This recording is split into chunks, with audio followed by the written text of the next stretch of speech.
Coming up on Hands on Tech, the new iPhone's here. Micah and I will talk about our head-to-head review of the brand new iPhone 12 Pro Max. Why you might want to go big next.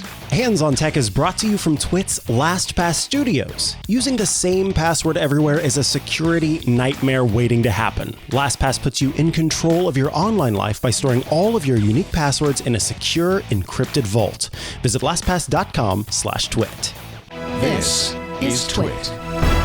This episode of Hands on Tech is brought to you by Molecule. For 10% off your first air purifier order, visit molecule.com and enter code HOT.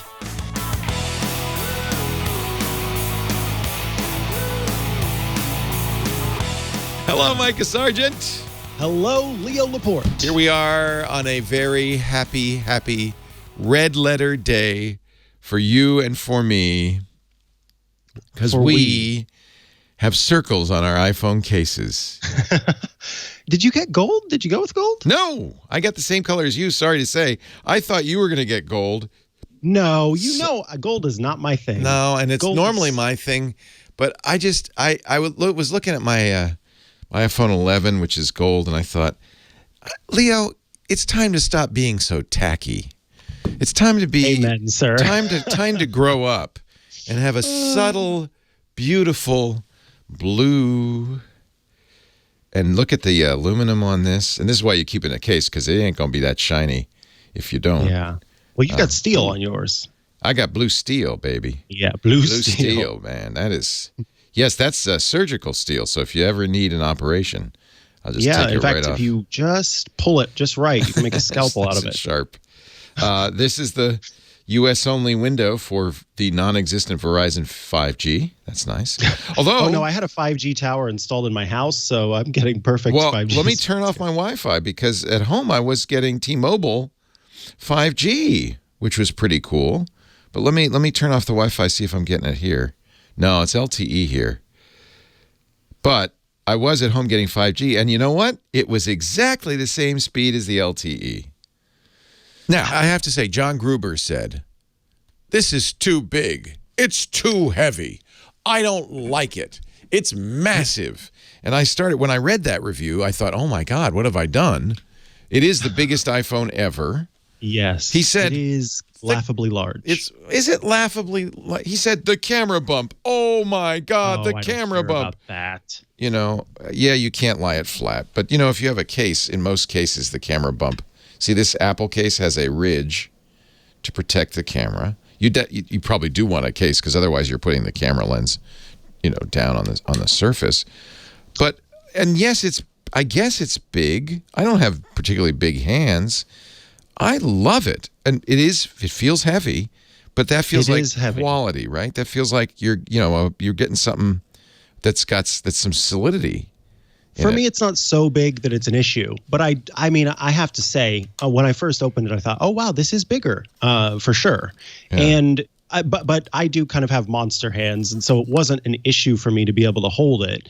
Right. It certainly does feel bigger. But as far as the camera bump thing goes, there's two things there. One, what you said, case, but two, these are sapphire crystal lenses. Right. They are very strong, very scratch resistant lenses. So even if you do go caseless and set it down on those lenses, it's very difficult to actually put scratches on them. Oh, that's good to know. Yeah. So it's not too big of a concern there. But what we get when we get a camera bump is better optics. And that's one of the main reasons to upgrade to this phone, more so than almost anything else. Certainly not for 5G. So, well, this and the size.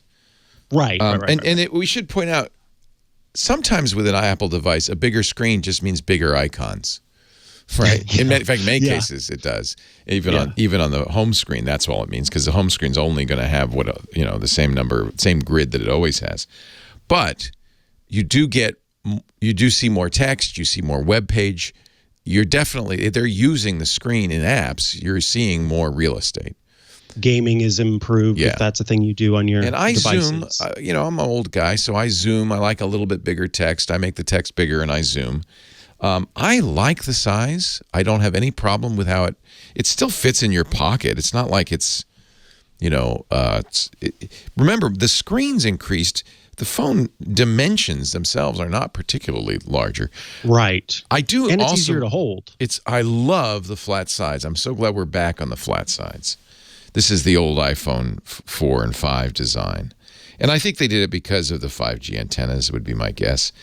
And also, let's face it, Apple did it with Big Sur, their new Mac OS. They've got to change how things look, not for any, practical purpose, but just so you have a new phone. Right? And right. And I have to admit, now that I have this, I'm sick of the old wedge-sized phone edges. I like these big, thick edges, and probably in a few years I'll go, God, that feels so old-fashioned, but I like it right now. And I have to say, the shiny stainless steel, which is the other reason you might want to get the Pro versus the iPhone 12, is really beautiful. I haven't seen the aluminum, but this really is. There's some sort of process they're using on this that really looks nice. I love it. I love the because of that shiny and the coating that's on it. It actually, if you run your finger across it, it's sort of more grippy. It's nice. It's not super smooth, which I quite like. Kind of holds. And the glass in the back has some texture too. It feels like there's lightly textured. It's lightly textured. Look, you'd be crazy to carry around an iPhone without a case. I know a lot of people do, especially these big ones. You're brave. But I've got my case. Yeah, those people are brave, but I think you're going to probably put in a case. So some of this cosmetic doesn't matter, and a case is going to add to the dimensions. So maybe it is. So maybe for John Gruber's little hands, it's too big. But you and I'm happy, right? And you had the 12, so you had an experience with a slightly smaller one. Do you prefer this? Absolutely. Yeah. This is not just because of it felt more like a shift across as opposed to a shift across and down because I was coming from the 11 Pro Max. So to go to the 12 Pro Max felt more natural for me. But yeah, all this screen, and when it comes to using this phone for what we want to use it for, which are these babies back here, these cameras, it's been, all the more screen to see you with, my dear, has been fantastic. Yeah. We published my iPad Air review on Hands on Tech, and that is completely shot with the iPhone 12 Pro. My talking head part is shot with the iPhone 12 Pro Max, and the B-roll footage is shot with the iPhone 12 Pro Max, as well as the what is it called? The Osmo Mobile that I showed on last week's episode of iOS Today. And that was so much fun. It's HDR video, Dolby, what is it called? Dolby. We're not delivering it to people that way, unfortunately. Yeah, exactly. Maybe somewhere we should upload just the original HDR quality, because I would like to see it. Anthony had a lot of fun playing with the HDR footage in Final Cut Pro. He did hand kind of recoloring of it. Oh, nice. Yeah. So let's talk about that because you started it. The real issue, the real difference. Well, there are many differences, but the difference, at least for me, one of the reasons I wanted the Max is because of the better camera. This is the best camera of any of the iPhones. Mm-hmm. It's on that middle lens, not the super wide or the long. It's in the kind of the standard lens. Apple calls it wide. They say wide, ultra wide, and telephoto. Is that what they call them? Yep.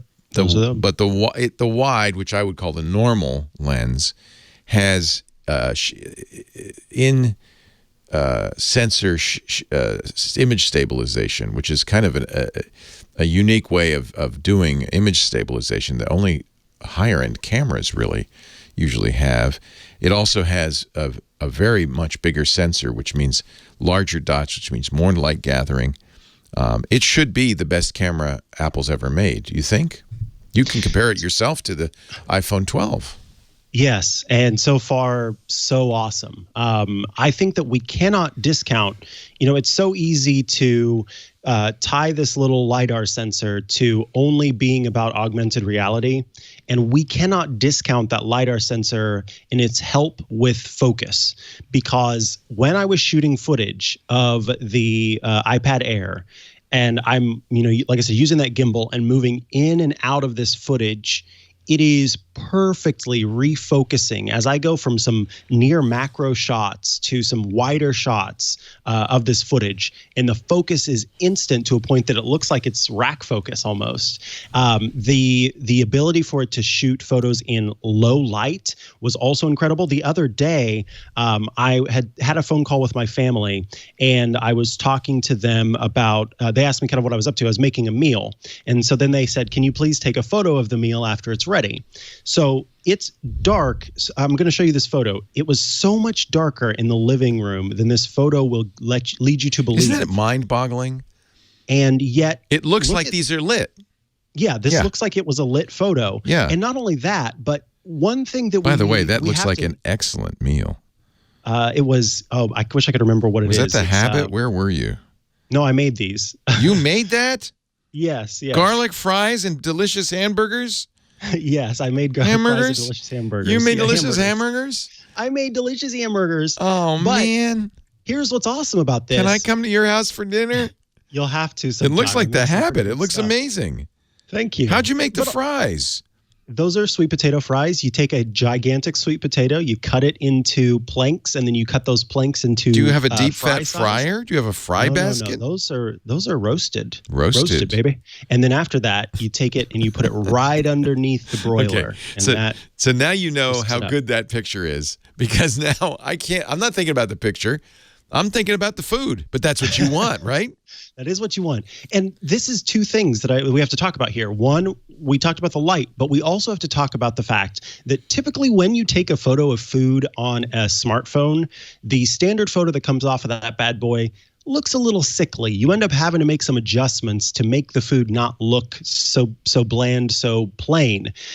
With the A14 chip coupled with these new cameras, you get what's called intelligent scene detection. And that means that the camera can detect, oh, those look like fries in a boiga. He's taking photos of those. I'm going to make some adjustments to how I render this photo to make it look even better than it would if you just took that sort of plain raw image from the camera sensor. So all of that came together to make this look really good. I mean, the glistening on the burger bun and everything like that, it all just came together so well. So I was impressed. And like I said, this was a photo I just quickly shot because my family asked for one. And that I cannot discount that LiDAR sensor and the role that it plays in this. I think it's super important. This episode of Hands on Tech is brought to you by Molecule. Molecule is not just innovation from existing technology, but a scientific breakthrough in air purification. Molecule air purifiers destroy pollutants, including viruses, bacteria, and mold in the air. Their Pico technology and filtration systems have been tested and verified by third-party labs. Right now, save up to $200 during Molecule's limited-time Black Friday sale. Visit Molecule.com. Please make sure to support the show by using my promo code HOT at checkout so they know I sent you. Enjoy free shipping and a 30-day at-home trial on your order. If you're listening after the sale is over, still enter promo code HOT to receive our normal offer of 10% off your first air purifier order. Have you shot any photos, videos with the camera? Not really. Although, I mean, yes, but I apologize because I didn't do what I should have done, which is go out in the middle of the night, shoot some stars and stuff. I just took pictures of kitties. But kitty pictures. But as somebody pointed out, one of the things that's kind of not as obvious is that when animals, which we're moving all the time, are hard to get, one of the things that's not so obvious on this is it's because it's better low light, it also means the shutter speeds can be faster. And so you're going to be better at capturing moving objects with less blur. And that is the case. With less blur, that's the big thing. Yeah, that is the case. When you zoom in on those, you can see these beautiful details of the fur. If you're taking pictures of your kids, they're moving, as everybody knows. Look at the ear. I mean, whoops. It's also fusion. You know, the fusion is very good on this. This is actually not a good example because it's shot through a window. Well, it's still pretty good. That fur is You know, zoom in on that fur. That's pretty amazing. The detail in this wow, image. look at that. I know. The ears. That's wow. pretty amazing. And I'm way zoomed in, you know. This was shot with a telephoto lens, not even the middle lens. Although I tried to shoot a lot of stuff. This is with the middle lens. Try to shoot a lot of stuff with the middle lens to see. That's, by the way, that's portrait mode, which also works on animals. So if I go into edit, I can do more with this, including things like the low key and the high key, which is pretty cool to be able to do that with an animal as well as people. This is the stage lighting, and you notice it's done a very good job. There's a little bit of some of the background there, a little bit, but it's done a pretty much better, frankly, than it used to be on these. So I think it's worth taking a look at even some of the things that you like. Faster photography. This is f4.5,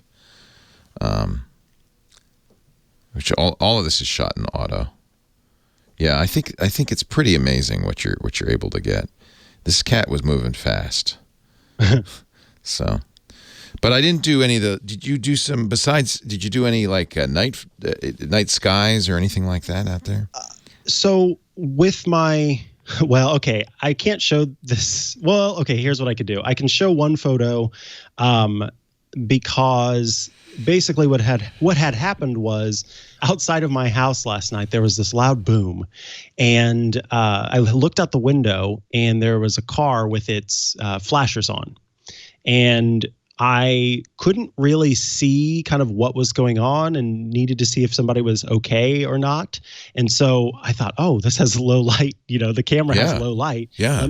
I'll stick this up in the window so I can see a little bit clearer. And so not only was I able to snap a photo and kind of see a little bit clearer, but I was able to turn on the video and see what was going on. And the person was okay. They ended up hitting something and were kind of checking their car and waiting for the authorities, I guess, to arrive. But I was actually very impressed with it being, you know, one street light kind of out there, being enough of an illumination to bring light to that scene so that I could see what in the world was going on. That's really great. Yeah, so that was pretty cool. And I think that, you know, part of it that plays into that is what we were talking about there with the not just the lens stabilization, but the sensor stabilization on that main camera. All of that coming together to provide for this really clear image along with that Lidar. Now, Apple ProRAW is a feature that's coming to iOS. I believe I have it because I'm in the beta, so it's going to be on the next rendition. But Apple ProRAW, this is what it says. ProRAW is a 12-bit file that uses the linear DNG format to retain more information and dynamic range in the file, providing additional flexibility when editing exposure and white balance. Each file is approximately 25 megabytes. Holy cow. Yeah, so those get a little big, a little pricey, but you have the choice to turn them on. Yeah, exactly. So the beauty of that is up until you got that ProRAW, and we'll all get that in the next generation of iOS. Any image you took that was raw just had the sensor information, and you can use programs like Halide to do that, and it'll just have the sensor information. But with ProRAW, it's recording also all of the computational stuff that the camera is doing as layers. So you can apply it, you can unapply it. It means you have, and that's why it's so big. You've got all the data, the 12 megapixels of data from the sensor, plus a bunch of computational data. Halide has its own kind of simulated ProRAW that they offer if you are using the new Halide 2. So you can do that now. But I think Apple's ProRAW, and Halide says once Apple ProRAW is available, they'll kind of adopt that format. That's great. That means you're not giving up anything by shooting RAW, which you used to be giving up. You used to be getting, I know I'm not getting a JPEG. I'm not getting the camera's idea of what this picture should look like. I'm just getting what the sensor data was. But now you get both. I'm going to get the sensor data plus what the camera does with it computationally so that I can decide which I want and what I want to apply.